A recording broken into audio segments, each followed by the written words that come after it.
নববধূর হাত থেকে তাজা ফুলের তোড়া নেওয়া সেই মেয়েটি জানতোই না তার ভাগ্য হঠাৎ এভাবে বদলে যাবে। হঠাৎ একজন মানুষ কুনিকে জিম্মি করে চিৎকার করে উঠল, এখানে কি কোনো ডাক্তার আছে?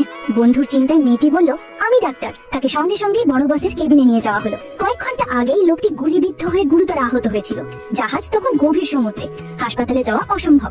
মেয়েটি সতর্কভাবে চিকিৎসা করলো, ওষুধ দিল, কিন্তু বের হয়ে যাওয়ার ঠিক মুহূর্তে হঠাৎ তার উপর ঢলে পড়ে অজ্ঞান হয়ে গেল।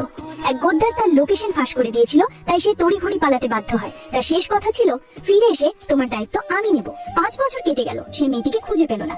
বাবা তাকে ভুলে যেতে বলল, কিন্তু সে মানল না। অবশেষে বাবা অসুস্থতার ভান করলো, শুধু ছেলে ফিরে আসুক বলে। ছেলে শুনলো বাবা হার্ট অ্যাটাক করেছে, দৌড়ে শহরের সেরা হাসপাতালে নিয়ে গেল। আর সেখানেই সেই বহু খোঁজার মেয়েটিকে সে খুঁজে পেল। মেয়েটি পরিবার ডিঙ্গিয়ে যমজ সন্তানের জন্ম দিয়েছিল। এই কারণে তার বাবা ডিরেক্টর হতে পারেনি, কিন্তু তার সন্তানের চিকিৎসা শুধু এই হাসপাতালেই সম্ভব। তাই সব অপমান চুপচাপ সহ্য করছিল। একদিন সে দেখলো একজন মানুষ তার বাবাকে নিয়ে ইমার্জেন্সিতে ঢুকছে, ঠিক 5 বছর আগে সেই লোকটির মতো। কিন্তু সদ্বোন হাসলো, ওকে দেখো না, ও শহরের সবচেয়ে বড় ধনী। পরীক্ষায় দেখা গেল বাবা পুরোপুরি সুস্থ। ছেলের বুঝতে দেরি হলো না, বাবা ইচ্ছে করেই তাকে ডেকেছে। বাবার মনে পড়লো বড় ছেলের মৃত্যু, এখন কেবল ছোট ছেলেটাই আছে, আর সেই আবার 5 বছর আগের মেয়েটিকে ভালোবেসে বসে আছে। তখন এক ছোট্ট ছেলে দৌড়ে এসে বাবার সঙ্গে ধাক্কা খেলো। তার মুখের অবিকল মিল ছেলের ছোটবেলার মতো। বাবা মনে মনে বললেন, এই তো আমার নাতি। এই কথা ছেলেকে জানানো হলো। তার মনে পড়লো হয়তো 5 বছর আগে মেয়েটি তখনই প্রেগনেন্ট ছিল। লোকটি গভীর দ্বিধায় পড়ে গেল। বাবা নিশ্চিত না হয়েই খেলনা কিনে আনলো। জিজ্ঞেস করা হলো, এগুলো কি 4 বছরের বাচ্চার জন্য ঠিক? মেয়েটির মন ভেঙে গেল। ইস, আমার সন্তানেদেরও যদি এমন ভালোবাসা পেত।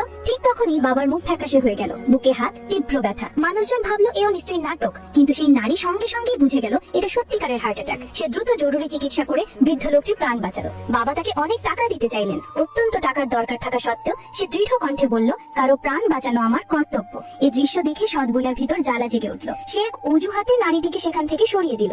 বাবা আবার ছেলেকে খুঁজে পেতে ছেলের শৈশবের ছবি বিশাল পোস্টারে ছাপিয়ে সারা শহরে ছড়িয়ে দিলেন। ওদিকে লোকটির চোখ পড়লো রাস্তার পাশে এক মা আর 2 শিশুর দিকে। তাদের একজন ঠিক তার মতো দেখতে, কিন্তু গাড়ি ঘুরতেই তারা চোখের পলকে মিলিয়ে গেল। তার লোকেরা পরামর্শ দিল শহরে 30 বছরের কম বয়সী সব নারী ডাক্তার ও নার্সদের এক বিশাল পার্টিতে আমন্ত্রণ জানাতে। পরের দিন সবাই সাজগোজ করে ম্যানশনে হাজির। নারীটি যখন বুঝলো এটা আসলে বিয়ের জন্য আয়োজন, সে সাদামাটা পোশাক পরে যেতে লাগলো। ঠিক তখনই তাদের চোখের দৃষ্টি একসাথে আটকে গেল। লোকটি জিজ্ঞেস করতেই যাচ্ছিল, তুমি কি সুশিয়া? তখনই সৎবোন এসে তাকে টেনে নিয়ে গেল। সাহসী কণ্ঠে বিষ মেশানো হুমকি দিল, তুই 2 সন্তানের মা, কোনো ধনী মানুষের স্বপ্ন দেখবি না, দেখলে তোর বাচ্চারাও বাঁচবে না। সবাই অন্য সব মেয়েরা নিজের গুণগান করতে লাগলো। সৎবোন অদবয়স্ক মাস্টারির অতি চাটুকারিতা শুরু করলো। সে জানতো না লোকটি তার পুরনো জগৎ ছেড়ে বেরিয়ে এসেছে। যখন সে আসল সেই নারীটিকে দেখলো যিনি একদিন তার জীবন বাঁচিয়েছিলেন, সৎবোন চেঁচিয়ে বলল, এ তো বিবাহিত মা, 2 বাচ্চা, 4 বছর বয়স, এখানে দাঁড়ানোরও যোগ্যতা নেই। সবাই ভেবেছিল বৃদ্ধ লোকটি নিশ্চয়ই ঘৃণা করবে, কিন্তু সে হাসলো। তার হাত ধরে শান্ত কণ্ঠে বলল, আমার পছন্দ সেই নারী যিনি বিবাহ ছাড়াই মা হয়েছেন,